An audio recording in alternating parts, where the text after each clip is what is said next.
lights off, you turn the camera off, and I'll be naked when you come back. Ladies and gentlemen and listeners all around the world, welcome to the one, the only People's Pipe Bomb.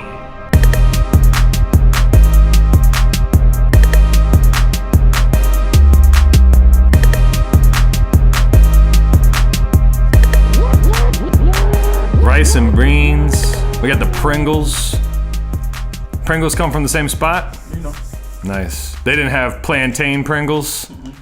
I would have said, that's what Pringles should get on next. You gotta get on the Caribbean market and get some plantain Pringles. I was about to say, is that an actual thing, plantain Pringles? It's not, but I'm telling you, they could crush it. If they got plantain Pringles, fuck. So would they be like plantain flavored, or would it be made out of plantain instead of potato? I think it would be made out of plantain instead of potato. Yeah. I can't imagine. Do you think plantains are that much more expensive than potatoes? They don't. Like, I go to like Supreme over on 44th. They're pretty cheap. Yeah, I'm like, maybe over here they're more expensive, but I don't know. I'm sure Mr. Pringle can hook up a plantain connect. That's all I'm saying. That's true. You might have to bust a few kneecaps, set fire. Yeah, with a mustache like that, looking like the butcher. Yeah. Butcher and the blade, sick him. Whip him with a goddamn belt like Cody. If you ever want to talk about wasting a gimmick, AEW blew it with that one. Because it could have been good. With the butcher and the blade? It could have been good. They got a great look. Yeah, I mean, it's the Monopoly Man hanging out, swole Monopoly Man hanging out with the Gimp. Yeah. What's not to love? All right, that was supposed to be the Nightmare Family. Yeah, they kind of dropped the fucking ball on that one. Oh, yeah, right? Nightmare Collective. Whatever happened to that? I guess I was going to say we'll talk about it, but we really won't. Anyway, welcome to the People's Pipe Bomb Podcast, the pro wrestling podcast where we lobby for the jobbers, advertise for the body guys, and amuse the marks while we recap and react to the world of wrestling. I'm your too pretty for TV host, Cole Keith, and with me, as always, my esteemed colleagues, my co-hosts. On my left, I got I say, and I stress, the doctor of wrestling psychology. I think they only gave out 1 degree that year. Dr. Grayson Board, how you doing, good doctor? Actually, they give out 1 degree every year. I just win it every year. I've been reading for about 30 years and counting now. Shit. Yeah, it's not a really big deal. It's not like incredibly prestigious or anything. I'm impressed. Take that, Britt Baker, and Luchasaurus while I'm at it. How y'all doing? I'm doing good. How you doing? How was your week? My week was it was alright. I didn't really have to work much. Okay, fine. I'll tell everybody. I got a dog. She is my life. Her name is Noodle. And if anybody comes after Noodle or my wife, I'll fucking end you, bro. I got some daddy muscles on right now. I'm feeling swole about my family. If anybody tries to mess with me, man, I love my wife. Now I love my dog. Merch coming. And of course, to my right, got some rice and beans right now, chowing down on a nutritious dinner, I must say. Good call. Mm-hmm. We got my man to the right, 2 T's, 2 D's, mug on perfect peach, fit on wrestling tees. Fat Rod, ladies and gentlemen. Appreciate the bars. Appreciate the welcome. Yeah. Always here and present. Who won the Royal Rumble? The Royal Rumble. Who picked Drew McIntyre? Grayson picked Drew McIntyre.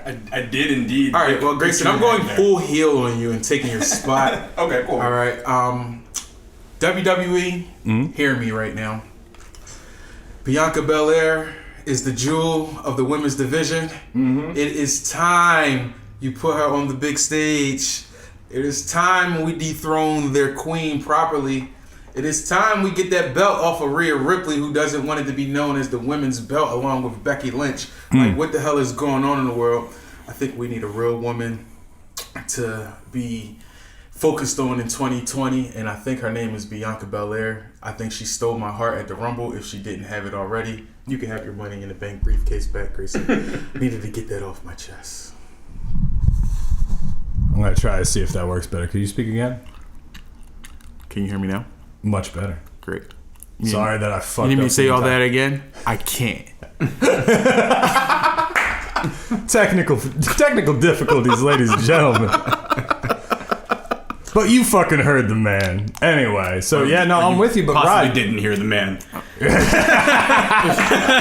behold the man. All I'm saying is, you know, Mama, there goes that we man. are long overdue for them putting the ball in Bianca's Belair court. All right, we signed Rhea Ripley. We shot it to the moon. It's time to bring that ass back. You hear it? I'm with it. Now, you mentioned, Rod, that Bianca Belair was the best.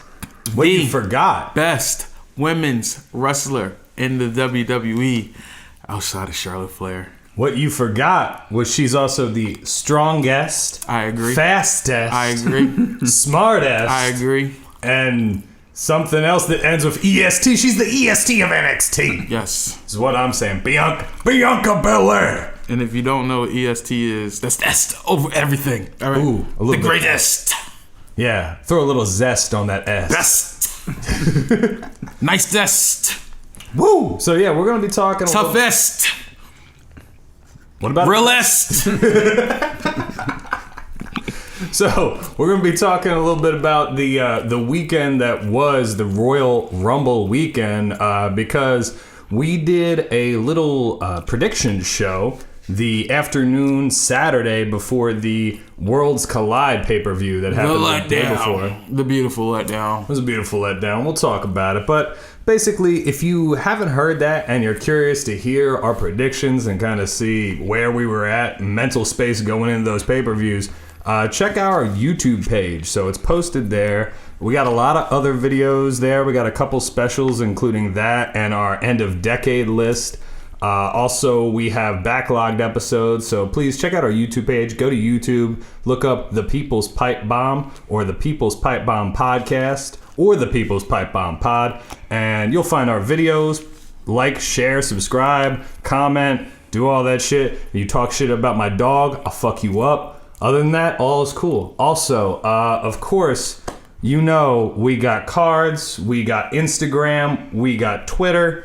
So it is at People's Pipe Bomb Pod, soundcloud.com/People's Pipe Bomb Pod. If you need to get at us, listen to us, whatever the hell you got to do, feel free to reach out. We're you know, I was thinking about this the other day because I'm on some family shit at the moment, really feeling my feels, being a very sensitive cat lately. The People's Pipe Bomb, well, you know, it's a brotherhood here, you know? The Bomb Squad, as I say, is, you know, I appreciate the family we got here, and I appreciate all those out there listening. And feel free to reach out, man. Let's chat. We had a listener and friend Pat come by and watch the Royal Rumble. Yo, shout out to my guy. My guy Pat. Thanks for coming. We had a great time watching all sorts of shit. I guess we'll get into the Rumble now, but long story short, with the Worlds Collide and Rumble pay-per-views, both coming from Houston that weekend. Gentlemen, I gotta admit, first off the bat, I was a little disappointed in the Worlds Collide. I had thought NXT has a good track record of going up against bigger shows with WWE, and I was underwhelmed by Worlds Collide, and actually my expectations were exceeded by the Rumble. I thought it was a great Rumble. I feel like maybe they set it up that way. I think maybe they didn't want to give us too great of a show, you know, to take away from, you know, what little surprises they did have planned for us, you know, the day after. Not the greatest NXT show, but they didn't label it TakeOver, so I'm not too disappointed. Yeah, I guess in hindsight, that might have been a bit of a power move to say, like, this isn't a takeover, guys. No, this is Worlds Collide. Other than the NXT show, it was very chill. Again, I thought in the kind of lead up to it, it felt a little bit lackluster, and I think that kind of, I don't know, played out on the event itself. It seemed like they really only built / provided a solid story base for like the cruiserweight fatal 4-way that Devlin won, that had Garza. That was a good match, though. Yeah. And Swerve, and I mean, that was a lot for Devlin also, because they bringing him over. They trying to put him more on American television, it looks like. Yeah. You know, I heard HBK, Shawn Michaels, is very high on him. Yeah, you got a good look to him. You got a good attitude. You know, it just he got didn't a find big his ass thing head. yet. Yeah. Shout out to my guy. But that and the Irish Ace. That and the final match, the Undisputed Era versus Imperium with Walter going over. Well, I think those two were the best build Yeah, for sure. Yeah. The issue with that match, though, I guess was there a tag team? It was Mustache Mountain versus DIY. That was a pretty good match. That was a actually. good match, but like, why is it happening? Yeah, Mustache Mountain it's like- versus DIY was a weird like, build. It's like in comic books, I don't know, they have like one shots where like it's like something that takes place kind of unstuck in continuity of the storyline that's been happening. Well, at the same time, it can remember- happen in a vacuum. Remember this, with it being NXT programming, this was more of a low key small alley oop for the pay per view they have coming up next weekend. Yeah. So because that'll be an NXT takeover. I'm not sure what the exact full card is, but they're piecing it together little by little. Like Yeah. they give us the Johnny Gargano Finn match that's going to happen. Yeah. They're giving us Rhea Ripley and Bianca Belair. Tag match is probably going to go down then with The Broserweight. the Broserweight. meant, That's what it is. I'm fucking shit up.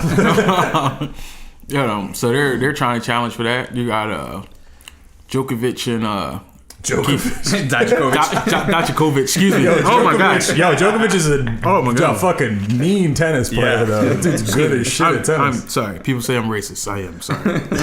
Dude, Eastern I'm not European racist. I'm dudes- ignorant. Sorry. Eastern European dudes with high top fades all kind of look the same, though. Let's be real. But I mean, it's looking to be a drive. takeover. You mean I feel like they're going to deliver. Then because it's on a Sunday, Dolo by itself.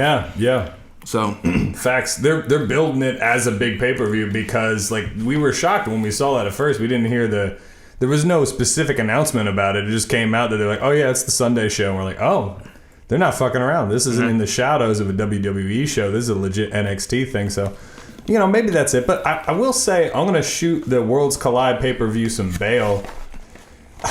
If you're going to take into account the quality of pay-per-views put on by WWE and also AEW in the past, since they went on TV, not really that bad. It wasn't a bad pay-per-view. It was just underwhelming compared to you NXT. wanted more. Just say it. I wanted more because it's NXT. The takeovers are amazing. And honestly, they've had better TV show cards. They've had better cards on a Wednesday night. Well, I think another thing that just spitting. I think another thing that really I think hurt this event was in the main event the injury that occurred. And like we were kind of trying to figure out, was this real? Like was this kayfabe? Yeah, is this a real injury or not? And then so it didn't end up really being a part of the storyline. It really just made Imperium look even fucking stronger. I mean, I kind of feel like that's the play. I thought it was fine. That's the play on it. Like, oh, Wolf goes out. Yeah. Walter overpowers. Yeah. I mean, it worked out. Unfortunately, It worked out. I don't know, but I don't think that was planned. I think he really did. I think that was a real injury. I mean, shout out to Wolf. Man. Undisputed Era. Don't fuck with Undisputed Era. Put you to bed, nursery time. For real. Daddy's going night Yeah, night. did Samoa Jones get suspended? Samoa Joe? Yeah, did he get suspended? There was talks of maybe was suspended. Juicing? I heard he's juicing. I've been He needs a hearing juice cleanse, my man. I've been hearing stuff both ways. I'm not really sure. Just Samoa I Joe? never heard anything. Free like, Joe, man. He was on a roll. Yeah, there was Yeah. talks this week of maybe he was getting like wellness. I bet Samoa Joe is policy. smoking mad tree. They still hate weed. WWE still is fucking Yo. weed hater. Yo, call me. I will fight for your rights. I promise. Mm-hmm. Well, Andrade, just a little sidebar, Andrade's out on a wellness thing as well. I don't know if that's... Again, he doesn't look built enough to really think it's like some steroid shit. I feel like Andrade was just getting his little Cabo Wabo on, little Acapulco Gold. No, smoking some tree in bed with... he's like, yo, Charlotte, let's try this one. Yo, Andrade moved dope, man. I could tell. He moved dope, man. He's sitting behind the counter, just dipping his whole head in it. Yeah, I see. I seen this boat him and Charlotte was on. It just looked like some shit I seen on Power, man. Like, damn. Andrade killed Tommy. Esteban. Andrade's gonna kill Tommy. But Free the guys, man.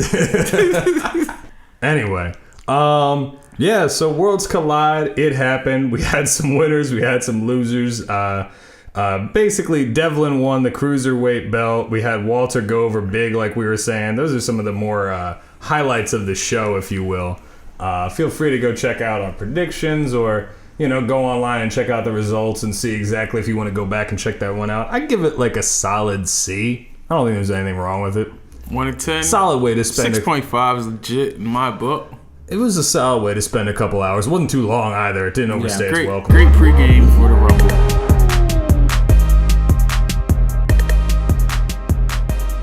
Now the Rumble, gentlemen, the fucking Rumble. The Rumble. Let me tell you, that Rumble, I really enjoyed last year's Rumble and the year before, specifically for the Rumble matches. But damn if this year wasn't the card, top to bottom. Great show. Yeah. I mean, shit. What? Wait, they did Shorty G and Baron Corbin on the pregame, right? Yeah, I don't think So I didn't have to watch that shit. I don't think I watched that. I think we were cooking. Yo, that made it like I'm going 8.5 because I didn't have to watch Shorty G versus Baron. Yeah, I think we got to cook through that. That was Oh great. wait, no. I'm sorry. It was Shorty G versus Sheamus. Oh yeah, that's actually kind of almost a worse. I mean, I like Yeah. Sheamus more, but at least Baron Corbin. But hey, yo, Baron That's the Corbin, I was impressed. Baron Corbin and Roman Reigns put on a solid match. The Usos had a great run in. You had the Dolph and my man Glorious Bobby Roode had a good run in. That was a big old schmoz of a match. I remember. Yeah, that was a great match. The finish sucked because Corbin didn't want to lay out for that spear for some reason. It's like, dude, you're taking one. This is the bump. Take the bump. But otherwise, pretty solid match. I was shocked by how enjoyable it was considering Roman. I like Roman more and more as we've been talking on the show. But Corbin is still, he's really to say he's hit or miss. To say he's hit or miss is a little. Like you said, he's reached heel god level. But not even though. He's a heel god. God. He gets booed more than Roman Reigns got booed when people were like.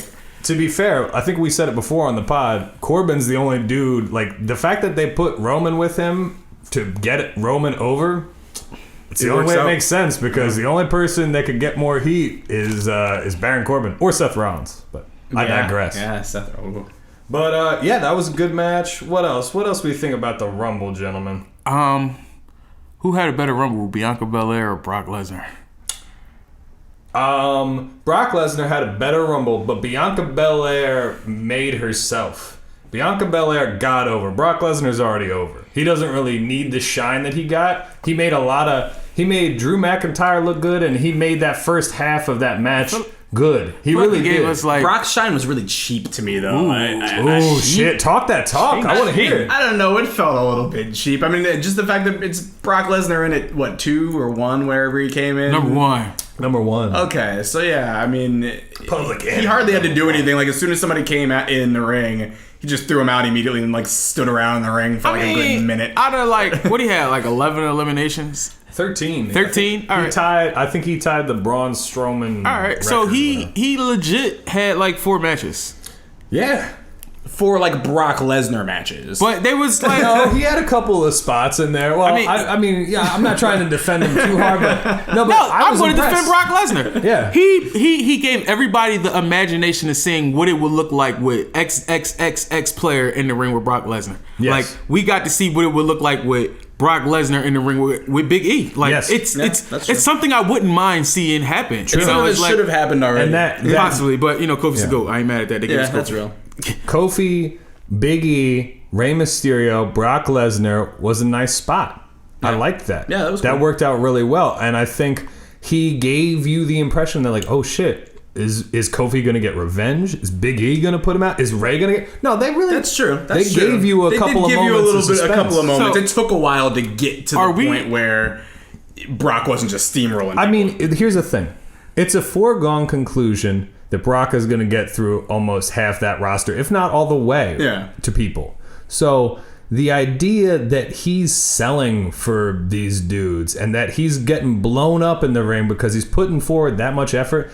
Keep in mind, Brock Lesnar wrestled that night of the Royal Rumble a little shy of a half hour. That is only 20 minutes less than he wrestled in all of the previous year. Yeah, that's real. Who we mad at? I'm not mad at Brock at all. I thought he put on I thought he did some good work and got some people over. Yeah, I mean, he definitely got you over. Yeah, I mean, I feel like Brock Lesnar doesn't get enough credit. Like everything that people have frowned their face about, like he hasn't done a bad job with. Like, even we could start going back to Brock Lesnar winning Money in the Bank. He turned that shit and made it gold. That was just hilarious. selling the boombox. So Oh, dude. You know, with that was some good heel shit. No, I thought that was hated, fantastic. I hated it. Well, no, but when he won, that was some heel shit. Oh, that was the worst. That him with the contract was so hilarious. mad. But Grayson and I watched that one together, and when he climbed the shit, because we were like, oh shit, Ali's gonna get the briefcase.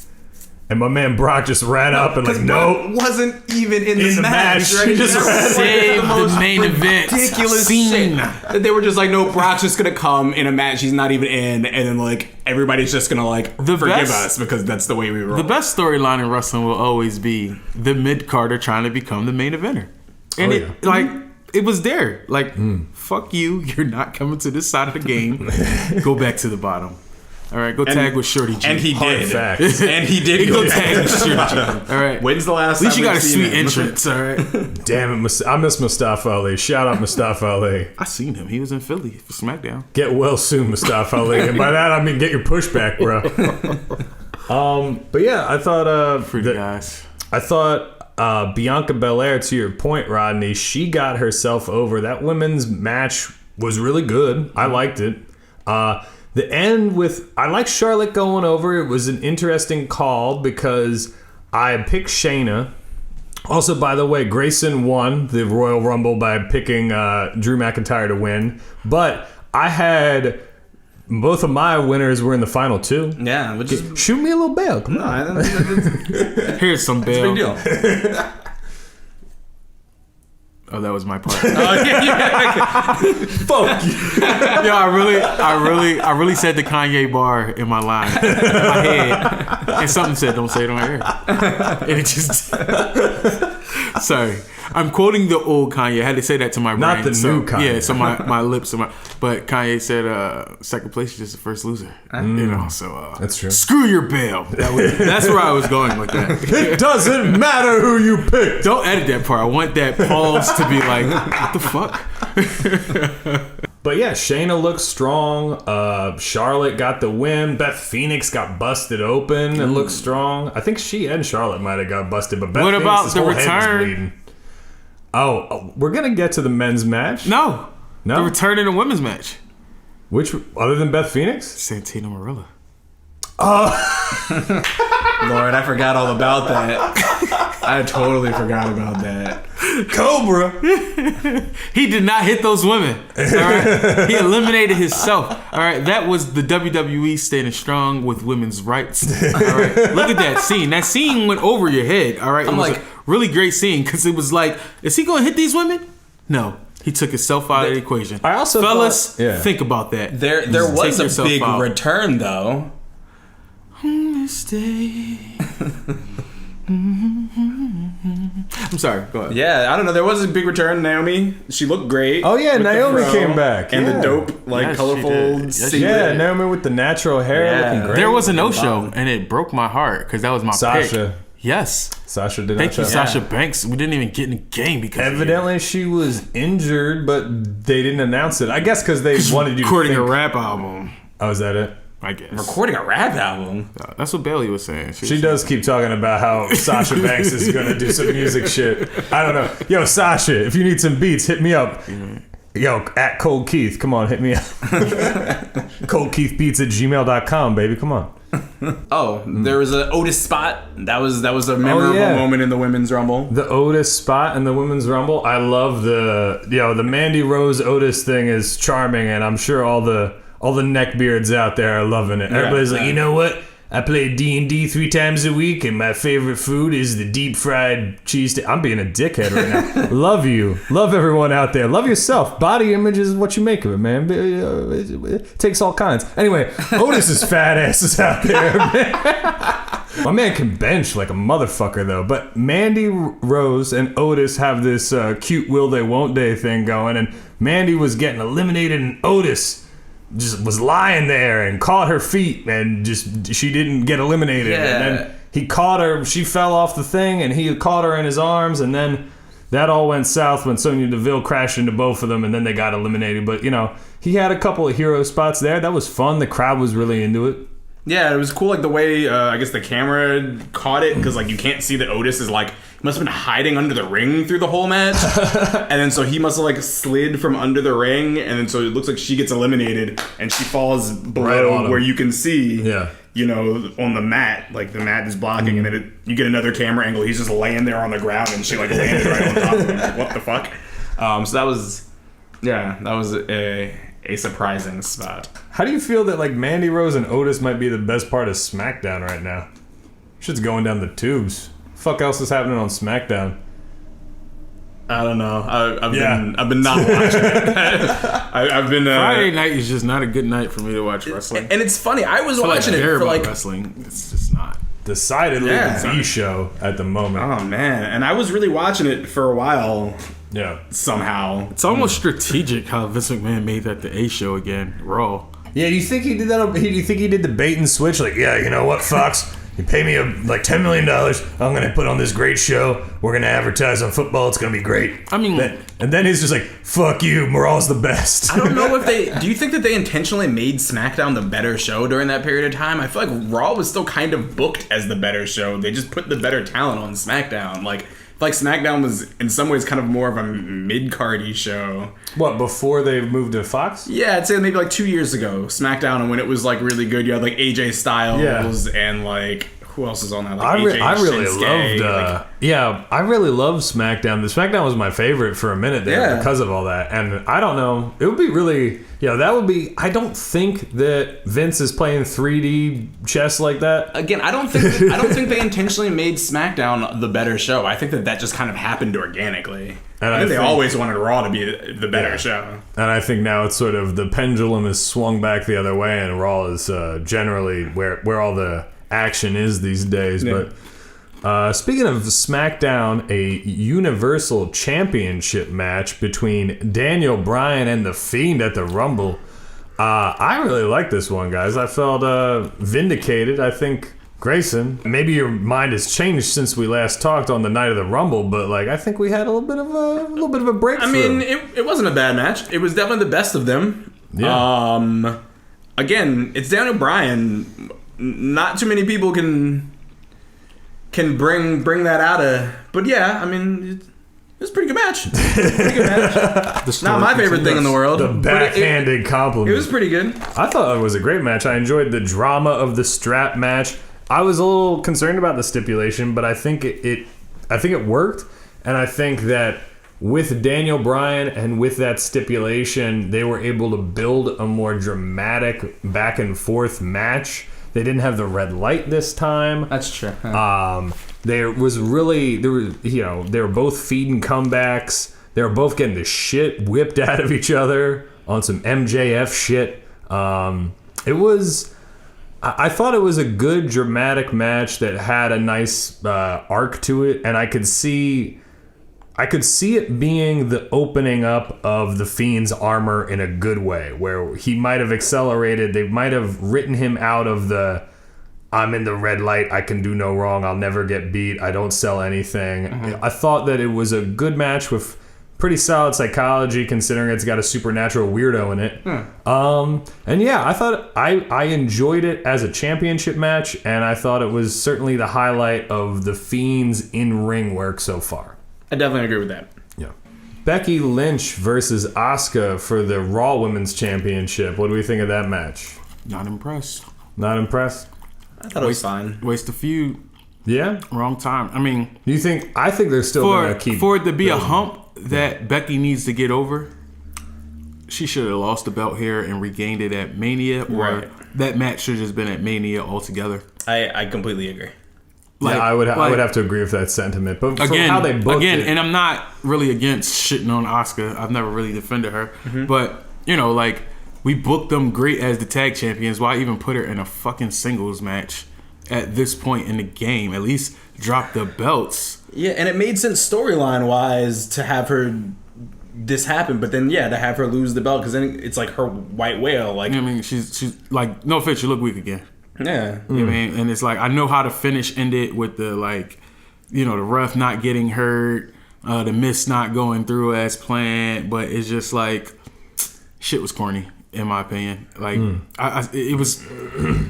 it was as predictable as it could have been. I mean, not that we could completely book the finish, but like, yeah, Becky's going over. I think we all knew that. And I think it was going to be as clear as something to do with the Miss, since they made this is probably the biggest deal they ever made about Green Miss in any situation of wrestling of all time. Probably because I think, you know, a lot of Great Muta aside, like if you think about like Tajiri, last dude to do it in WWE, he never really had the platform to make it like that type of weapon. You know what I mean? He wasn't really in the title shot or title picture or anything like that. It won some belts though. Maybe IC belt. Yeah, and some tag belts. But like, you know, this is not the reason you can't beat Asuka. You know, it was never the Green Miss your ass was tapping once upon a time. Right, exactly. Before she even had the Green Miss, you couldn't beat her. Exactly. I think it was more of a booking issue than an in-ring problem. The match itself was okay. I thought it was well executed, but like, yeah, you're right. It doesn't make logical sense to... But the problem with it is I do think they're going to continue that feud, but they got off on the wrong foot for sure. I mean, yeah, I honestly, I just felt like it makes Becky look a little bit stronger as I feel like they get ready to serve her up for Shayna. Because Shayna and Becky is probably the match.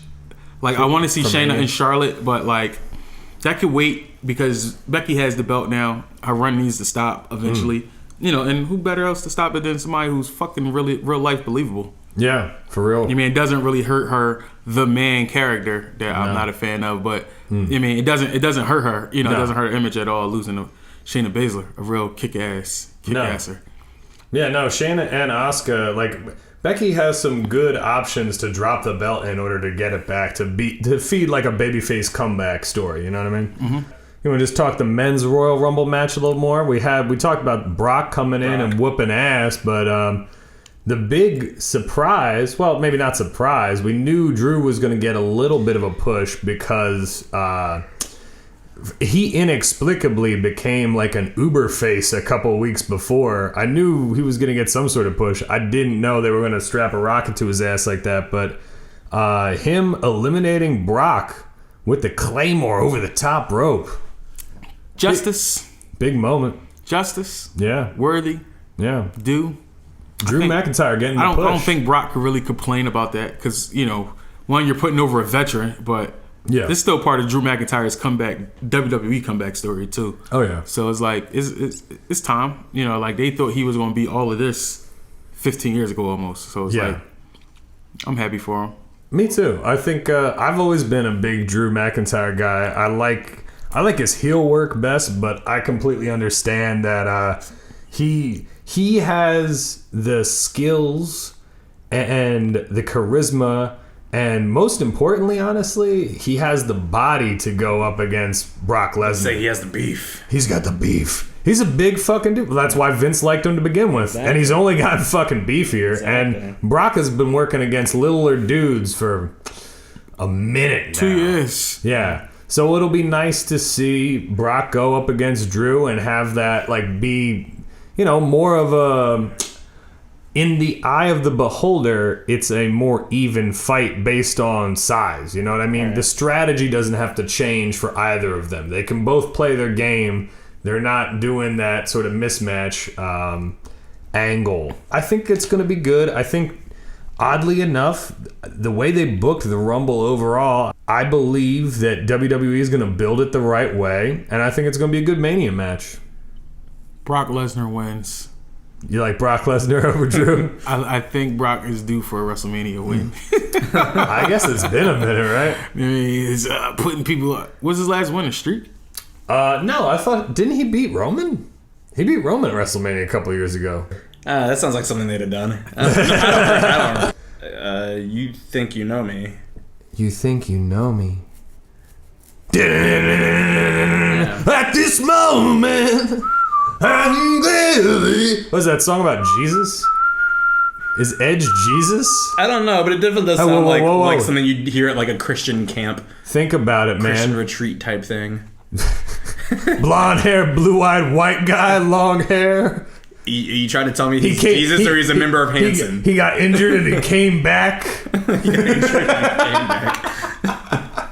Anyway, Edge, everybody, let's talk about it. Edge is back. He came back at the Rumble. That was a fucking pop. Let me tell you. Yeah, let me tell you how this guy was in a fucking kitchen and it was like a 12-second, advantage. And he comes running out like fucking Owen Hart returned out of the heaven's gates. And like, it only could have meant one thing. And I just was like, damn, I wanted that moment. Yeah. But it was still great. It was still great. I'm sorry, Rod. I'm sorry, man. Yeah, I forgot. I'm in the kitchen. I'm like cooking and cleaning up and stuff, like popping back and forth. I forgot that my computer was like 10 seconds ahead of the or maybe not that many. Maybe like 5-10 seconds ahead of the fucking broadcast on the TV in the other room. And Edge comes out, and I'm just like, oh, fuck! Just running into the other room. Nothing happened yet. There goes the air out of the room. At this moment, I want to kill Keith. But I wasn't mad. I felt like Edge booked this Rumble his damn self. Spot by spot, piece by piece. He wanted to murder AJ Styles. He got booked that. I'm like, I'd believe it if he also booked the women's Rumble. He has Because his wife got a pretty big push in that match. He had a great comeback. Let's just say it. 9 years, and I bought it. I bought all the kayfabe bullshit. I bought Edge saying left and right for the past several months, like, nah, man, I'm not cleared. I'm never coming back. That shit's, whatever you hear is just some bullshit. Listen. And he got me. That's why I marked out so hard in the kitchen. I gotta tell you something, man. This is how I look at wrestling and injuries. Ric Flair survived a fucking plane crash, right? Everybody could come back. Woo! Ric Flair is Superman. Yeah, dude, Undertaker's died like 4 times. Damn. And he came back every time. For those of you who don't know, I'm gonna do a little history lesson for the new marks out there. If you're not familiar with Edge, the rated R superstar, he's been around for a minute. He used to tag with a cat named Christian, Edge and Christian. They were part of the Brood, I believe, initially, with Gangrel. They were like emo goth vampires. They wore the frilly shirts. Yes. They were like frilly V-necks. They were cool. There's definitely a Brood freestyle of mine floating around in these internet streets. Word. All right, go look up Fat Rod's Brood freestyle. You'll never find it because I can't find it. But I posted it. What you rhyme Gangrel with? Handheld. Yo, I bombed that joint, yo. That beat fire. Man swelled. They telled. No telling. I gotta find that. Yeah, Gangrel with I'm gonna let off these dang shells. Yeah. Woo! Fire. Dang shells. Yeah, so Edge and Christian, he went on, he kept that tag team going, and then they were just kind of like ravery. I don't even know, but they had some great matches. They were part of the TLC Tables, Ladders, and Chairs match with the Dudley Boys and Matt and Jeff Hardy, the Hardy Bros. Yeah, he went on to have an amazing singles career. He had sex on Monday Night Raw. He fucked Lita in the ring, live sex celebration. He's a pioneer. Oh, yo, I saw my man had the stroke on in the ring. Keith loves his wife. I love my wife. I saw a title match and my dog with Edge. It was Edge and Rob Van Dam and Cena for the belt. Woo. And I remember I made all these signs. I was so excited. I was like, yo, Rob Van Dam's gonna win the belt. Yeah. And then I didn't think a million years Edge was gonna win this fucking match. Edge won the fucking, and I was just like, wait, Edge looked surprised that he won the belt. Wait, what? How did I wind up with the belt? I was like, yo, they're gonna get Rob Van Dam the strap in Philly. Nope.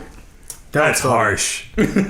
But yeah, Edge had a Hall of Fame career. He was a Hall of Famer. Got his neck injured very badly. I think it was like an overtime sort of thing. But let's just tell the truth. He can't fucking tackle. Yeah, his spears are fucking terrible. I would say I love the man, but his spears, like, he goes down on his gotten knees. better over retirement. I was about to say I would say that he threw out a really good spear at the Rumble, but the camera work was so bad I couldn't tell. Yeah, please look up all the memes on Squared Circle where people are just cutting away from every spear Edge has ever done. It's funny. But yeah, Edge, he had a bad chronic neck injury, and he went to the doctor, and they said, bro, if you wrestle anymore, you can fucking paralyze yourself. no more wrestling. Had to retire about, I think, 2010, 2011. 9 years ago. 9 years, so I guess 2011. And everybody thought he was never going to wrestle again. And just like our boy Daniel Bryan did, defying the odds and getting back to it, he did 9 years later. Edge is a 46-year-old man looking like skinny swole. I'm about to say, he looks better than I remember him looking last time he was wrestling, for sure. Yeah, looks really good. Looks like Bruce Lee's skinny swole out there. And he came out to a huge pop and, crushed it, man. He had a great Rumble, and I'm looking forward to see what he does. So, shout out to Edge. And yeah, the men's Rumble I thought it was a really good match. Same with the women's Rumble. And the card overall, pleased with. My favorite moment of the thoughts? men's Rumble outside of Edge had to be when Brock Lesnar was posing with Shelton Benjamin. Oh, yeah. That was that was really funny. Yeah, we're homies. Yeah. Gotcha. Hey, welcome home. And Shelton's just like, oh man, I should have known. Got him. Shucks. Welcome back, everybody. We're going to be talking a little bit, post-Royal Rumble. Now, we are on what WWE likes to call the road to WrestleMania. So, now that we're on the road, what the fuck is the destination? WrestleMania. What matches? We know Royal Rumble winner Drew McIntyre essentially immediately challenged Brock Lesnar. We talked about that on the last segment a little bit, but a little bit more insight. What do you think of the build so far? They're feeding Drew McIntyre rando heels. Yeah. And Brock is just sort of hovering in the margins, but he's been on TV. I'm like, the build isn't doing a ton for me, but it's okay. Because A, it's early, and B, like, I don't know, I just want to see this match. I don't really care about the build too much on this one. The build is basically like the Rumble. Yeah. Like, I feel like the Rumble already makes a storyline. I don't really need anything they're going to do between now and then is honestly probably going to ruin it more for me than anything else. But we'll see. Paul Heyman's great, so we'll see. I liked at the very beginning of this build because I think Drew McIntyre was, since he had such a good run as a heel coming back a couple of years ago, to make him a face, they kind of just turned him into like, he's like Ken Griffey Jr. at batting practice. He's like, who wants to see some dingers? Just coming out and like whooping ass. He's just like, now, who wants to have a fight? And the OC come out and they're like, we'll fight. I'll fight you. No, I'll fight. And he's like, I got a better idea. How'd you like it if I fight them both? And everybody's like, yeah! And just like whoops the fucking, he whoops Gallows and Anderson's ass in like 5 minutes. And then I think this past week, was it Zack Ryder? I'm trying to remember. No, it was Mojo Rawley. He's just like, Mojo Rawley's going to come out here and I'm going to beat him in 3 seconds. And sure enough, he kicks his fucking head off with the Claymore. And let him keep the belt. I'm like, I love that Drew McIntyre is now just like groundskeeper Willie. Like, he's like, I'm just going to fucking take my shirt off and grease myself up and wrestle you. Grease me up, woman. There ain't animal alive that can outrun a greased Scotsman. I apologize for my shitty Scottish accent. Yo, it's way better than I can do. I'm gonna tell you right now, over the road to WrestleMania, my shit's gonna get spot on. It's gonna get better and better. Yeah, we're gonna be doing that a lot. I'm gonna be in the mirror saying, Lashley. Practice. I thought Bobby Lashley came back to WWE to fight Brock Lesnar, and they haven't even. I thought he came back to fuck Lana. I like that Brock has been on TV more. I also like that they got a match for Brock. I mean, obviously they were going to have something ahead of time, but did y'all see the Ricochet? That Ricochet won a number 1 contenders match this past week against Seth and I believe Seth and Lashley. I saw it. Yeah. Yeah, it was Seth and Bobby Lashley. Also, pretty solid TV match for WWE. I think those guys all like great athletes, worked really well together. But I like, Ricochet. They had a little interaction before. I like that they're getting that, and it's going to be. I don't know if we've talked about it. It's definitely something that I think I've brought up before as like who are people that could potentially feud with Brock. Ricochet makes a lot of sense. Heyman really likes Ricochet from what people say, so it would maybe make some sense to have 2 of his boys feuding. Like, Brock's like the perfect kind of person to maybe be able to get Ricochet over. issue right now for me is Ricochet still cannot cut a promo at all. He's No, like he still cannot so talk. bad on the mic, and feeding him this, I don't know where all this like 80s style face, like eat your vegetables, stay in school, I'm a superhero shit is Oh, don't coming forget say your prayers, bro. from. Yeah, for real. Like, And if you ain't brushing your teeth, I'm gonna come and kick them out. I mean, with love. yeah. So yeah, he just comes off as so corny and static and stiff. Like, such a great wrestler in ring, has a lot He of charisma, came up to but WWE too fast. can't talk at all. He was off NXT in less than 6 months. Yeah, because he really has talent. Like, enough in ring. maybe not less than 6 months, but he probably was only on NXT for about 6 months. Yeah, he wasn't on as long as some. He's one of those people that they brought in. Ricochet had a big name for himself beforehand. Yeah. He was arguably the star of Lucha Underground first season with like Prince Puma or whatever. Great indie runs, Ring of Honor, his like working in PWG. Yeah, he was working in Japan some. Yeah, he he had a big name for himself. He was like the high spots mark wrestler. Him and Will Ospreay occupied similar space, although I will say, not to shit on Ricochet, because I think Ricochet is great. Will is definitely taking it to that next level. It's crazy. I feel like a couple years ago, Ricochet, I would say, was above Will Ospreay. Ospreay. Yeah. I don't know if moving to WWE is. I don't know. Who knows? The limitations. Yeah. It's clearly the ceiling. Yeah. And also there's different things where like Ospreay doesn't have to talk as much, although I do like it when he does. New Japan isn't really built like that. Well, what are you laughing about? Zack Sabre Jr. saying he's a fucking idiot? Yeah. He's from Essex, bro. Give my man a break. They don't got good schools out there. Ricochet and Brock Lesnar, I'm actually looking forward to seeing the match. Brock Lesnar, as we all know, works well with smaller, athletic, high spot performers.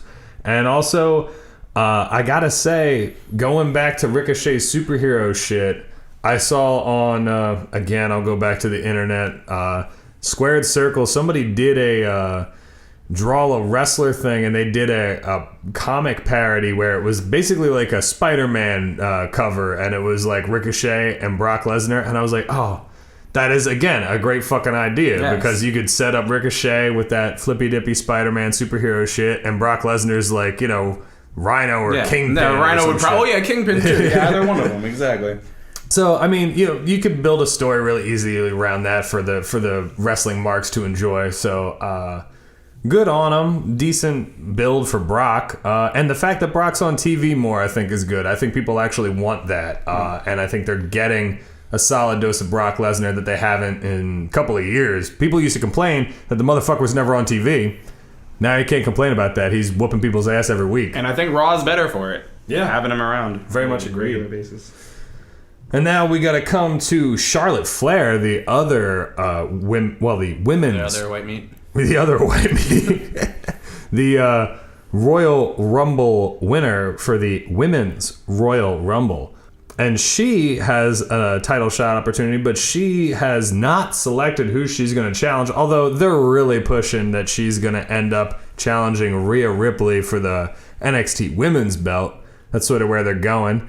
They had a little tiff on Raw this week, and Charlotte showed up at NXT on Wednesday night. So if they're not building to that, then they're swerving the fuck out of me, because it seems like a pretty dead obvious thing. What do you guys think about that? Do you think that's going to be the match, and how do you feel about that? I would like to see Bianca involved. I don't know if she will be involved. What do you think of Charlotte on NXT as an idea? Like her popping up more on NXT? That's a great idea. Everybody, there's been, reports coming out. People have been talking. Charlotte seems disinterested. Charlotte seems like she's kind of going through the motions. She's wrestled just about every woman on the main roster.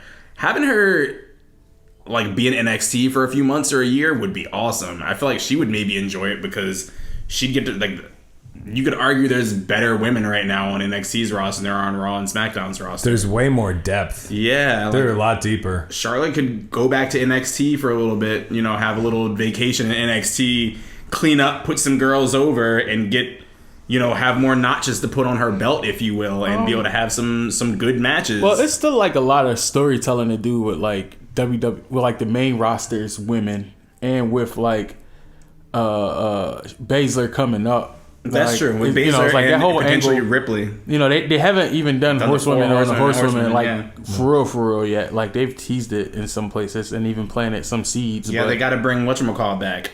Ronda Rousey. Right. Jessamine Duke. I mean, Charlotte versus... It's crazy to see them next to each other, actually, because Rhea, like, looks pretty big, man. Charlotte, like, towers over her still. Like, Rhea and Bianca are about the same size, like, height. I told you before, though, about that, because we were talking about Rhea when they were putting the rocket Charlotte did on have her. on heels, though.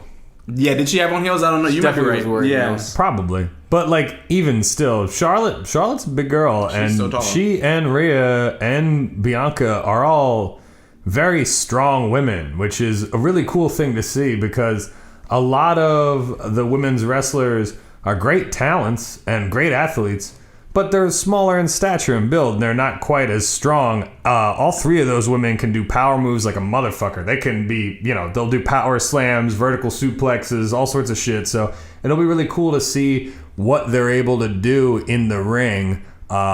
Any combination of the three of them, I think you're going to see a different type of women's wrestling that you're not used to seeing, because if they book it right, they should be throwing the fuck out of each other. Which I'm all for. I'm looking forward to seeing a women's wrestling match between big, swole individuals. Yeah. So, Rod, what do you think of Charlotte on NXT and the Charlotte versus Rhea as a possible WrestleMania match? I think they see the gold in adding Bianca Belair into it, so they had Charlotte pull up. But then again, she just was returning the response to Rhea Ripley. But I don't know. It's a story that's brewing. It gives the NXT title some relevance for Mania weekend potentially. It's a big deal. Charlotte's involved. Bianca's involved. Yeah. The Rocket's on Rhea. Yep. I'll just note that Rod called it the NXT title. I'm just gonna, for the record. That's what they want to be. For the record, Rod just called it the These NXT women title. don't want to be known as women anymore, so... What are they going to call it? So it's the... No, I think they're going to keep it as the NXT Women's title again, I think. But there was some the talks man of had a problem with that. calling it, just the NXT, I don't know, whatever. Getting rid of the gendering of the... No, we could talk about... Because, I think... No, we could talk about the politics of it a little bit, and because I don't want to dance around it. I love that women's wrestling is a respectable product nowadays and not a bra and panties match bullshit thing. Right. But the distinction, unless you're going to come up with something that drastically rebrands it, it's too fucking confusing to have, like, what are they going to call it's going to be the NXT title and the NXT men's title? Like, you could put the shoe on. We're not sponsored by the FCC, right? We're not going to get shut down, right? We're not going to get shut down. Becky Lynch just needs to shut the fuck up. Let's just say it. I'm over it. They are women. It is the women's title. Let's respect them. We ain't calling them bitches. All right? It's not divas. It's not calling them divas. We're not even being disrespectful. We could say the men's championship. We say the men's championship because it's two championships. So, what the fuck is the big deal? This is what I'll say. Yeah. I honestly don't care very much one way or another. And they could just call both of them the NXT championship. Because at the end of the day, if it's Bianca Belair versus whoever, I mean, they're obviously talking about the women's championship. Like, I don't even think there would be... I don't even think it would be ambiguous. Unless we're talking about, like, for the purposes of, like, Wikipedia or something like that.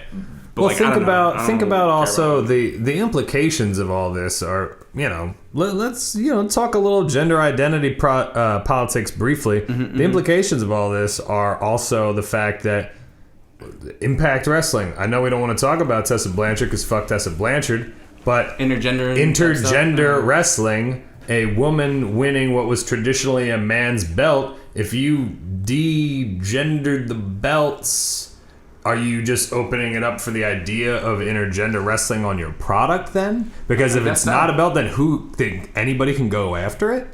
That's fine if that's what you want, but I don't think... though, too. Yeah. They have Taya Valkyrie has the belt, right? I think.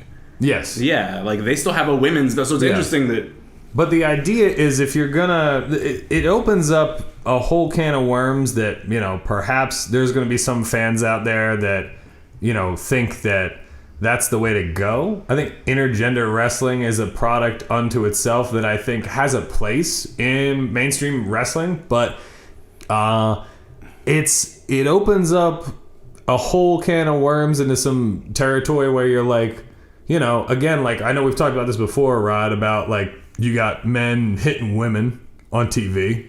That's a problem. Big problem. You got the idea of gender bias, and there are some women that could legitimately beat up some of these dudes, but if you're talking about booking a wrestling, allegedly or potentially. But what I'm saying, fellas. But what I'm saying is when you're booking a match where, like, you know, let's face it, we all know wrestling, it's booked, predetermined, you're going to write this ahead of time. For quote-unquote believability's sake, men are still going to be getting these belts and these wins.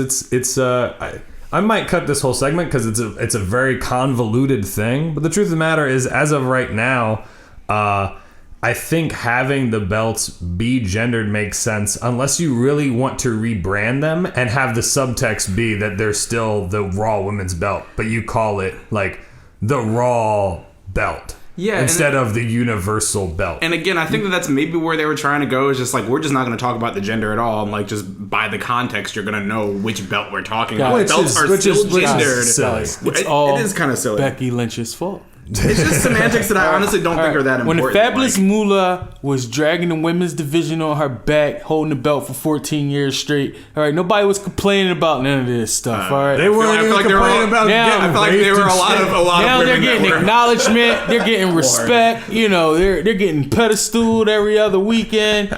You know, and it's just not enough. In a ring. Yeah, it's some bad shit. Fabulous Moolah is not. Yo, she held down women's wrestling for a long time, man. She held down a lot of women, that's for sure. Yes, I don't know. It's a question to be debated, and I don't think there is. I think we're going to see how it develops in the future, because this is just the beginning of women's wrestling being relevant. But I think for the time being, they definitely should keep the women's division as the women's division and build it through that, because they got a tremendous amount of talent. I don't think intergender wrestling is necessary, and I think rebranding the belts at this point is just going to add more confusion. That's just my opinion. Yeah, again, I don't think, I don't know. I'm like, I don't think they were going towards an intergender thing, but who knows? But again, like Impact and some other places like bar wrestling. I don't think they are, but if you think about the idea of de-gendering the belts and just branding them, then you're opening it up to that possibility. I will say it is a hot topic and one that has a lot of open ends, and I don't honestly think that there is a right answer ultimately. So because of that, I don't do this a lot. Yo, reach out, comment, send us a comment. What do you think? DM us, add us on some shit if you want to continue this discussion off air, because there's a lot of open air in this shit. I know who to put the blame on. Becky Lynch. Fucking Seth Rollins' fault. Come on, Seth. Put your pants on one glove at a time.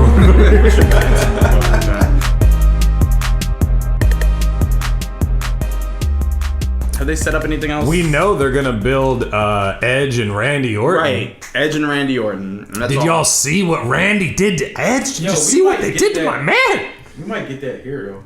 You think? There's a whole nother pay-per-view. Yeah. No, I think... WrestleMania.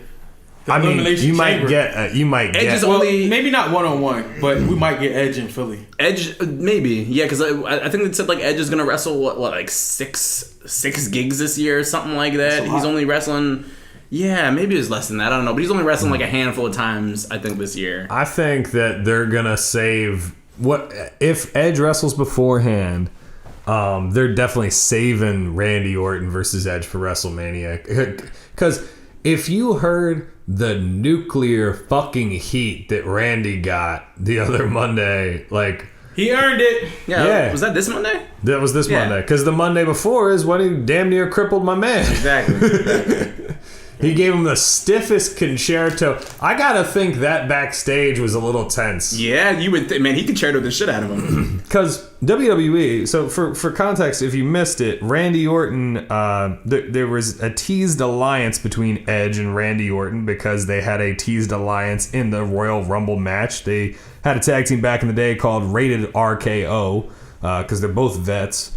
And Randy Orton and Edge had a little piece a couple weeks ago on Monday, and Orton turned on him, started beating his ass, RKO'd him, and gave him a concerto, which is a classic Edge and Christian move where you sandwich a dude between two chairs, which is now considered to be a little distasteful because it involves chair shot to the dome. And two really. Two essentially. You're getting sandwiched. And Randy, and of course we know Edge, like I just said in the previous segment about the Royal Rumble, he was out because of a neck injury that he had to have surgery for. They told him never wrestle again, you could cripple yourself. And here he is 9 years later backstage with Randy, and you got to imagine that discussion with him and Vince and Randy, because you know Vince had to be in on it. Just like, all right. He was all for it. Hit the fucking shit out of me with this chair. Make sure he never comes back this time, Randy. Damn, he hit him hard. That was a stiff shot, and the audience lost their minds. And now anytime Randy Orton appears in front of a WWE audience, they boo him like he is Satan himself. He's gotten the most organic heat. Think about this. Let's be honest. This is the best organic, real heel heat that WWE has had in quite some time. I mean, the only thing that even comes close is the bad booking Roman heat. And that was totally not for the right reasons. That was some bullshit. They finally got some organic, quick heat. And what do you guys think of that? How do you feel about the way they're building the Orton-Edge feud? Like it's supposed to be. Yeah. That's what it... I mean, Randy Orton needed this probably more than Edge. Yeah. Yeah, I agree. Not Edge. Orton has been walking around almost like an elder statesman. And he's been like you're pushing a walker lately, and it's like kind of let everybody know, don't fuck with me. And he needed it. I feel like he's been getting kind of like face heat too. Kind of. Randy, like from the crowd. RKO out of anywhere is still a thing. Whenever he shows up, I feel like people want to cheer for him. So this is like a good way to be like, nah, man, because Randy Orton's way better when he's a bad guy. Like, yes. Face Randy Orton's kind of lame. Like, bad guy Randy Orton is definitely the Randy Orton that we need. So, secondary question, gentlemen. Is there a better face to bring that heel out of Randy Orton at this moment? Could anybody else have provided with the sheer love from the fans to Daniel get Bryan. him? You think if Randy broke bad on Daniel Bryan, I guess you're right. Him? Yeah. Anybody with a head injury that's a face. Yeah, like Paige would have gotten some crazy good heat for that too. If he'd done that to Paige, oh my gosh. Crowd would be going hit crazy. A woman and he crippled her. Yeah. Beulah McGillicuddy, if he'd have done it to her. Oof. I mean, but this is to me, this is up Randy Orton's alley, so it's not like... It's almost like, Randy Orton. That's what I get from it. Not like, like I almost got like legend killer Randy Orton out of this. So it's like that's what I mean. Viper, like, man, you can't trust that. You can't trust that man. Like Edge can play the whole I'm a Hall of Famer, I'm a legend angle, and boom, now we got legend killer back on on TV. Well, Randy Orton always reminds me of the scorpion from the what is it, like an Aesop fable where it's like the scorpion and the frog, and the scorpion's like, yeah, he's just a dick, right? He tricks him. Yeah, the scorpion's like, no, he's not even a dick. I think the whole moral of the story is the scorpion. Don't trust scorpion. Yeah, because he says, okay, I'm gonna try to paraphrase this Aesop fable, but there's like a frog and a scorpion, and the frog's like, yo, you want me to help you over the river? And he's like, yeah, but I don't know, man. Like, I feel like the scorpion's even kind of like, I don't know, maybe not, but yeah, I need to go. And he's like, all right, yeah, I'll help you over the river. Halfway over, stings him. They both start drowning. He's like, why the fuck did you do that? He's like, bro, I'm a scorpion. What am I gonna do? Randy Orton's just gotta RKO motherfuckers out of nowhere and try to cripple people. He's the Viper. What is he gonna do? He's a bad guy. So I'm excited for it. two strong fan bases, two of the greatest heels of all time. Yeah, that's my only real issue with this is like Edge has to be a face. But let me ask you this: when Edge retires. I like him more as a person now, though. I think once he retired and the ENC podcast. Yeah, sure. Because I always kind of hated Edge. I hated him when he was a wrestler. I always hated him. I hated him when he was a wrestler, but like as soon as he retired and I got to see like Edge as a human being, I was like, oh, this guy's kind of cool. Yeah. I fuck with Edge as a dude. And, you know, I think everybody in the WWE universe is like, damn, he's going to try to cripple this guy as soon as he gets to realize his dream again. Like, that's some No, heel it's a good storyline. I mean, it makes sense. It works. Rod, I'm sorry to cut you off, time. man. What I forgot. Man, I fucked up. My bad. I'm here to facilitate conversation, and I'm not doing it right. Oh, yeah. How you feeling about the Monday Night Messiah and his crew versus KO and Samoa Joe? And yo, get the Viking Raiders the fuck out of here. I'm sorry. Yeah. I mean, they're not even bad, but why? I don't want them in that. Yeah. Like why? Yeah. Like the way they throw people together in wrestling is always kind of silly, but the AOP wearing suits, hanging out with one glove Seth Rollins and an Australian guy, it's an odd couple, but I get the vibe. Get the vibe. Viking Raiders just got oversold coming in because they came in with the NXT belts. Yeah. So it's just like, no. It just was a no from the beginning, to be honest with them. Like, they're a great tag team, but they got over pushed, and what was the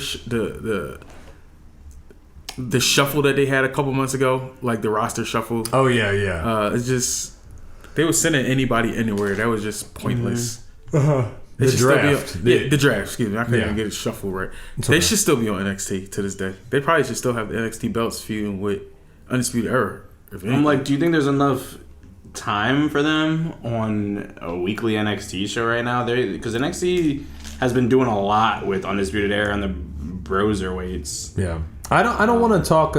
I don't want to talk shit about the Viking Raiders because, like Rod said, I think they're a good tag team. But at the same time, their gimmick is. It's funny because their gimmick is way more main roster in the sense that it is fucking gimmicky as shit. They're wearing war paint and they're quote unquote Vikings. It's like some late 80s, early 90s shit kind of. Yeah. Only a little bit less cartoony. And like, so it's fine for them to be in their own feuds and in their own world on the main roster. I don't really have a problem, but they're booking them with a French Canadian and Samoa Joe from Cali who, Kevin Owens and Samoa Joe actually work pretty well together. But why the fuck they would hang out with two guys pretending to be actual Vikings makes no goddamn sense. They need the help. Kevin Owens and Samoa Joe, that really should be. Yeah. Get off the weed, Kevin Owens. Samoa Joe. Yo, they're both on the. Yo, Kevin Owens is from fucking Quebec, man. They're smoking that legal. He's like, hey, Joe, why don't you come up to where I'm from? We're gonna smoke some of the legal. You and me, Joe. Come join me in Montreal. We're going to have steaks and legal weed. See, I'm working on my French-Canadian... Yo, again, by WrestleMania 36, my French-Canadian accent, it's going to be better than my Scottish. It's going to be better than my Scottish. Any predictions for matches? Who do we think The Fiend is going to face at WrestleMania? It's too early still. Too early still? Too early. I'm going to say Roman. I mean, only because the Elimination Chamber is still going to book another match for a belt. Listen to me. Yo... I'm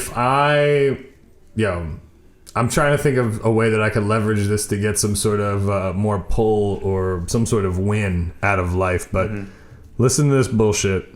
Watch me spin a yarn. Roman Reigns versus The Fiend. Roman Reigns beats The Fiend, but in the process turns heel. Heel Roman Reigns with the belt. I mean, I would like to see it happen. They're not gonna do it, but goddamn, would that be good? I mean, I don't think The Fiend is who turns Roman heel. I feel like you gotta like. Seth. Yeah. Somehow. No, but somebody Seth is smaller the for sure. Somebody that like, he just overpowers in the end, regardless. Becky. Yeah. So you but no, think you're I'm the going. man, I'm going back. Huh? I'm going back. My logic is I'm going back to the thing we were talking about, that conspiracy theory about how the Fiend turns the people that he's fighting. If he gets in a fucking program, if he turns one more dude and then gets in a program with Roman, They gotta at least consider. You would hope. I don't know. I guess I'll guess right now. Aleister Black. I know that's not gonna happen, but I kind of said the same thing about Drew Aleister McIntyre. Black. Aleister Black. Jerlin. Yeah. Hey. Where's EO, everybody out there? Yo, hit us up on Instagram. Anybody has any idea where EO is? Yo, if you see EO, send us a locale. Okay. Where's EO? Also, Kairi Sane.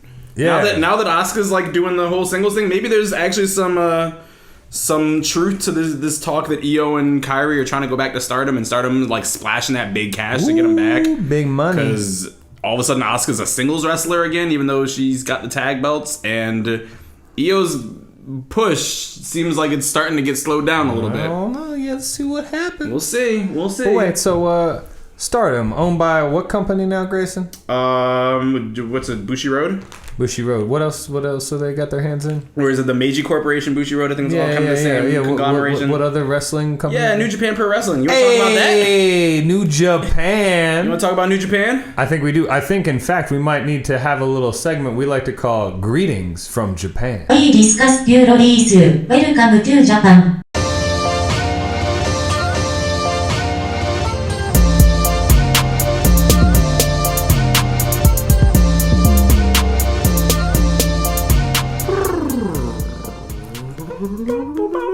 Grayson, lay it on me. Where are we at with New Japan?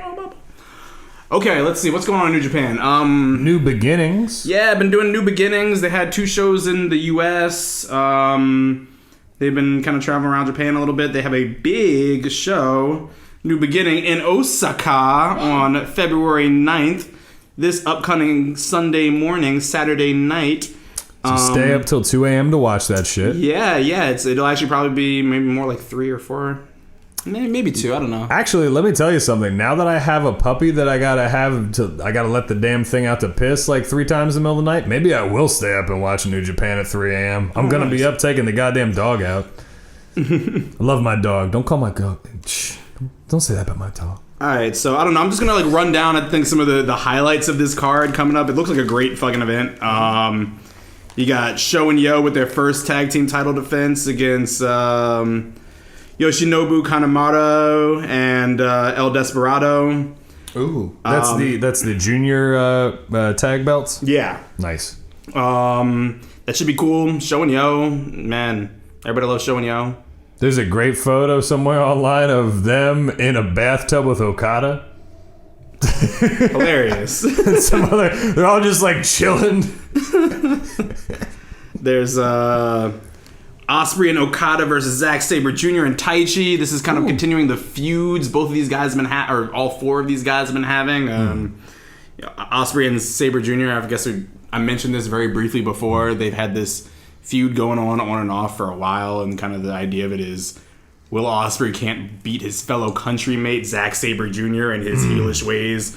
Will Ospreay may be the best bout machine, but Zack Sabre has his number with that. That technical, like, safe as fuck, just stretching dudes out style. Yeah. Zack Sabre Jr. Also, the other thing to note about this feud that I love is we touched on it earlier. Zack Sabre Jr. is on the internet saying things like, "Yeah, Will Ospreay is a great wrestler, but you ever hear him talk? He's a fucking idiot." Yeah. That's some good heel talk. Yeah, again, we were saying like he's got like almost like a Daniel Bryan type like character in some ways, like back when Daniel Bryan was the Planet's champion. Yeah. Because Zack Sabre Jr. also a vegan, also thinks he's better and smarter than you. Yeah, no, I think it works really well for him. But like more than Daniel Bryan, actually really does think he's better and smarter than you. Yeah, it's that British accent, man. It does a lot to just sound so fucking condescending. It's great.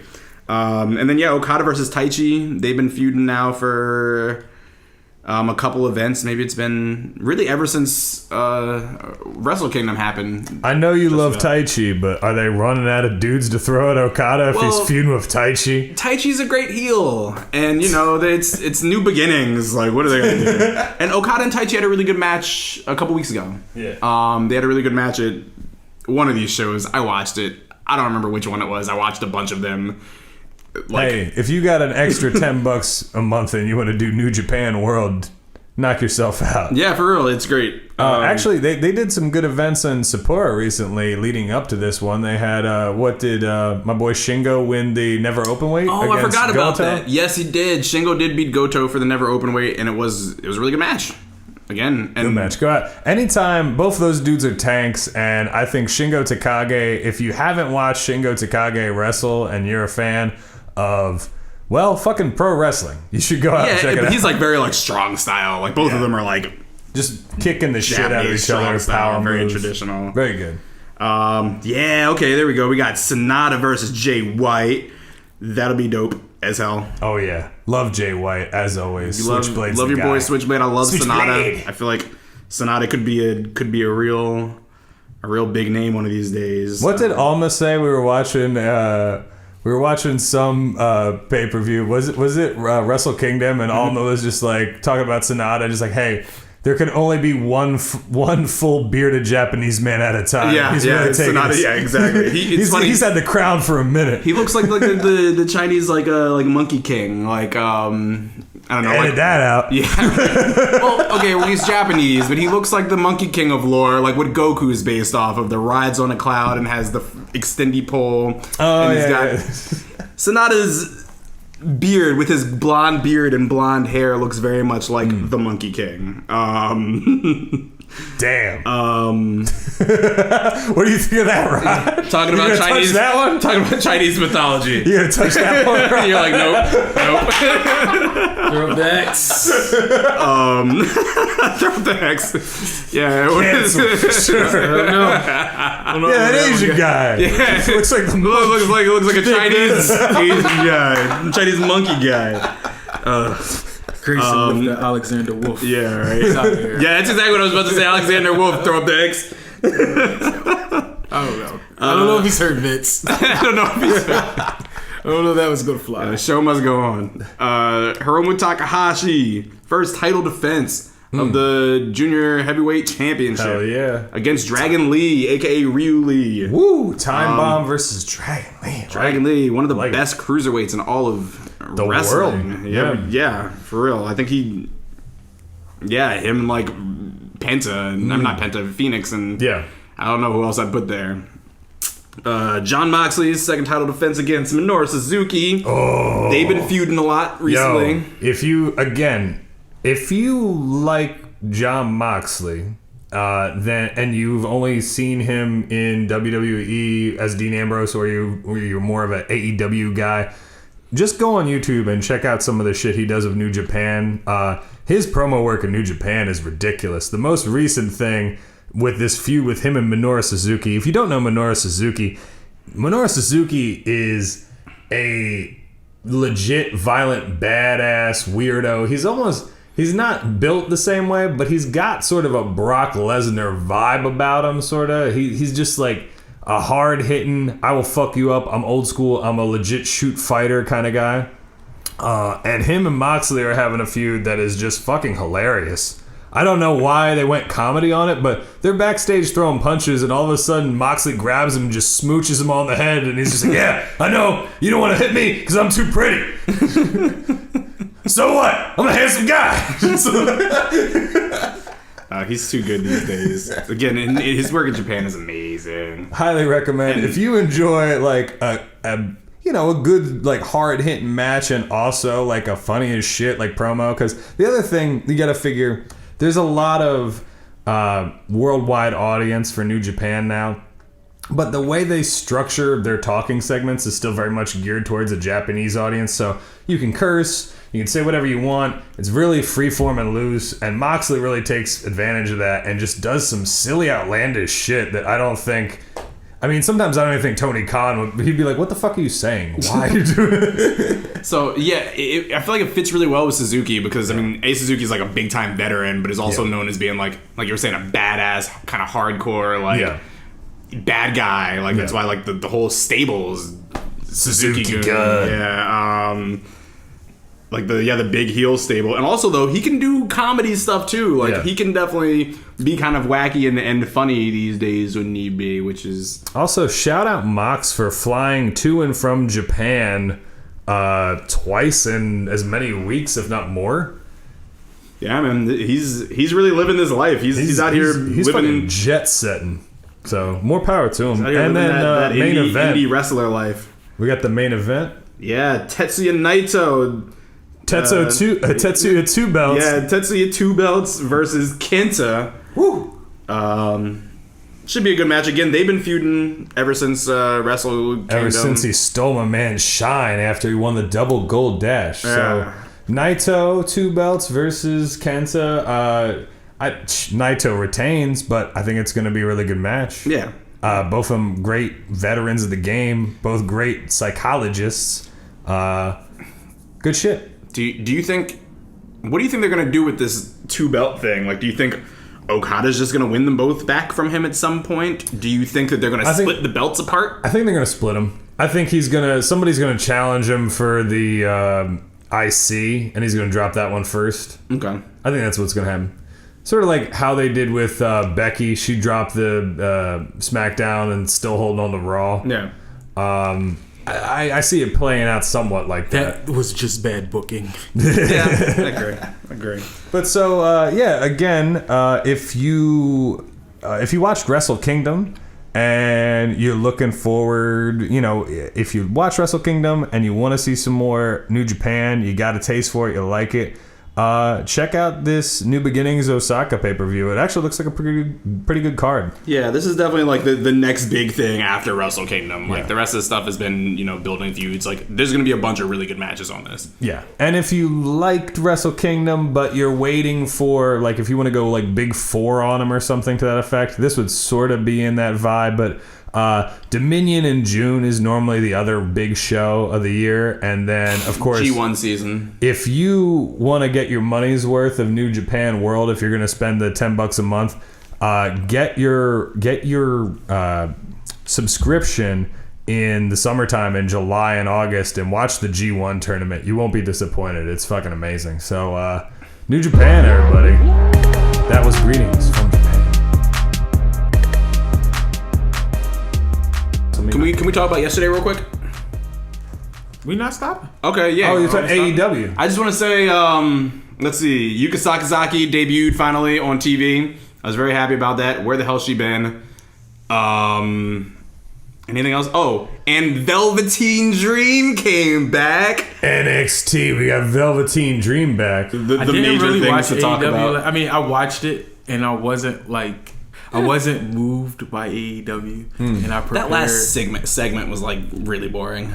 Yeah, Moxley opened up the show, and that was pretty much the show. Yeah. I thought that so this is what I'll say. And I wasn't even hype about that, but like, it was a good start, and nothing really came behind it. The Bucks and Kenyon and Hangman versus Lucha Brothers and let down in the tag team division. Butcher and the Blade. I like that match. I mean, it's kind of a little bit more of the same. They're still kind of very much slow playing this storyline. Yeah. I'm more mad about the storyline. Like, I mean, it's going to be a good storyline in the end, I guess. Right. And hopefully Hangman just goes to the fucking inner circle like I predicted, like it's supposed to be. But it's just like, I didn't come here to watch the Bucks and y'all beef. Like, can y'all just go on the fucking run already? Just turn bad guys, make wrestling cool again. I just feel like nobody has their fucking foot on the gas in AEW at the moment. Besides, possibly MJF. I was about to say MJF and Cody. I mean, besides they're MJF, everybody else is shitting around. having some crazy. MJF is out there getting the fucking heat. But also just like slowly beating the shit out of a man. Why did it take so long to hit a man 10 times with a belt? It literally happened for like 30 minutes. It literally happened. No, like for real. I feel like it was like a 30-minute long shit segment. Probably don't tickle, and Cody probably need to. That's real too. I'm sure that didn't feel that shit good. up. I would rather get my ass whipped. I would rather take all those 10 at once and feel bad Coming later. from a family that whips their kids religiously. You want that shit one don't every tickle. 3 minutes. Well, that's why you want to get it over with. You don't want... Listen, I would not elect to be like one every 3 minutes. I got beat this one time. Yeah. This is why I hate the song More Money, More Problems. Yeah. The whole song. Like, the song wouldn't end. Like, getting beat is not fun. I wish I had some time in between each, like, lick. What's that, man, what's that Ghostface track? That one hits close to home. When they sample, when you say hit me with a strap when I was bad. It's a. No, I know. Dillon I remember exactly what you're talking. And he's just selling, just like he's just talking some real shit. Ghostface talking about like pissing his pants when his like mom beat his ass and shit. It's too real. Is that the one? Is that the one that all that I got is you? Is that Mary J? Yeah, isn't that Ghostface? Yeah. That's the one. Is that the one you're talking about? Is that not it? No, there's that's a great song, but there's another one that's just about him getting whipped. And the fucking sample. Just about getting. No, it is. It's on Fish Scale. And, okay, I know which one you're talking about. And the sample is literally, "Mama used to whip me with a strap." Yeah, I do remember. When I was bad, and that's what MJF was singing the entire time. Like NXT Velveteen Dream came back, big deal. We've been waiting for him. Yeah, he's back. Cleared house on Undisputed Era. Where does he fit into the landscape? More on AEW on the next show, and the next two following shows because the pay-per-view comes up. Yeah. So. Where does Velveteen? Where do you think he fits in the landscape right now? I mean, I was a little bit upset. Call him up. Yeah, I was a little bit upset because like the way that the match worked out on NXT was like, it was. He could have came 4-on-4. Yeah. Right? And Roderick Strong was the fifth guy and he kept fucking like interfering. And I was like, Velveteen. I thought Velveteen was just going to come out and like whip Roderick Strong's ass to like even the tables. It didn't work out that way, but I'm just a little bit upset that Strong doesn't have the belt anymore. Yeah. Like he just lost the belt. It was a weird angle in that consideration. Maybe they didn't know he was going to come back. But yeah, Keith Lee with the North American belt, I think that was premature for a couple of reasons. I love Keith Lee. I want him to get the push, but I think it undersold how far he could go in the Rumble. He had a great Rumble, but if he didn't get the belt right beforehand, I mean, Keith Lee could have been, a good sleeper pick, but as soon as they put the belt on him, I think a lot of people, including myself, were like, he's not going to win the Rumble now. He's but got the fucking North American belt. It's still a lot of time between, like, now and WrestleMania weekend. They got set an NXT pay-per-view. I think that NXT is going to shape out a lot differently because they got time. Raw is going to shape out differently because they got time. Like, I don't think they want to make too many early commitments and show their hand right away versus just taking their time and seeing where things go. But time is definitely ticking. That's true. I'm looking forward to Finn Balor and Johnny Gargano at TakeOver Portland. Yes. They built that really well this past week with the split screen interview where they both look like, I love the fact that they're like foaming at the mouth mad at each other, but they did it in such a way where they literally can't touch, they can't fight. So like they both get to be like, let me at him, but it's believable. Mm-hmm. You know what I mean? And Johnny calling him out for his shitty run on Raw and SmackDown, being like, yeah, you were the champion for a minute, and then Bobby Lashley beat your ass 17 times in a row.